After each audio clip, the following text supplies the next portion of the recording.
سلامونه او نیکې هیلې مې ومنئ دوستانو. په دې هیله چې روغ جوړ خوشحاله او سوکاله به وئ. په یوې ویډیو کې تاسو ته ښه راغلاست وایم. که زموږ چینل مو سبسکرایب کړی نه وي نو همدا اوس یې سبسکرایب کړئ.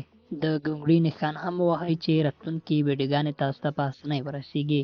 درنو دوستانو، په نننۍ ویډیو کې غواړم چې د تناسلي اعضاو نه چاپېر د ویښتانو حکمت او فواید تاسو ته وښیم. د انسان په بدن کې ویښته الله تعالی هدیه ده چې انسان ته یې ورکړې ده، ځکه د دې ویښتو په وجه انسان ښایسته ښکاري.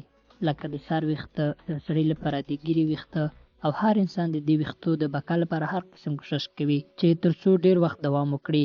او کوم انسان چې د ګیرې ویښته خیري نو هغه بې عقل دی او د فطرت او د رسول الله صلی الله علیه وسلم د سنتو نه خلاف کار کوي.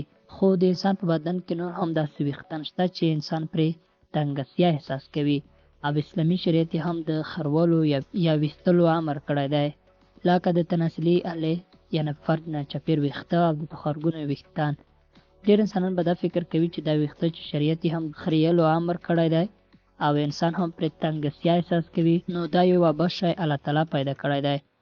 خو حقیقت دا ده چې الله تعالی هیڅ یو شی بې فایدې نه دی پیدا کړی، او د دې ویښتانو هم ډېر فایدې شته، لکه څرنګه چې اوسنیو ساینسپوهانو او د ډاکټرانو د څېړنو په نتیجه کې دا ثابته کړي چې هغه ویښتان چې د انسان د فرد چاپېره وي د هغې ډېرې فایدې دي.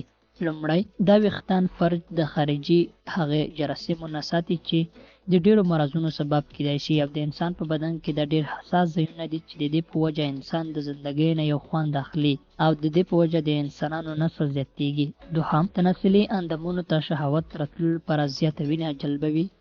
دریم، د خارجي ضررونو نه دغه منطقه محفوظه وي. څلورم، او کله چې وخوړل شي نو شهوت ورسره زیاتیږي او غین ورسره پیړیږي.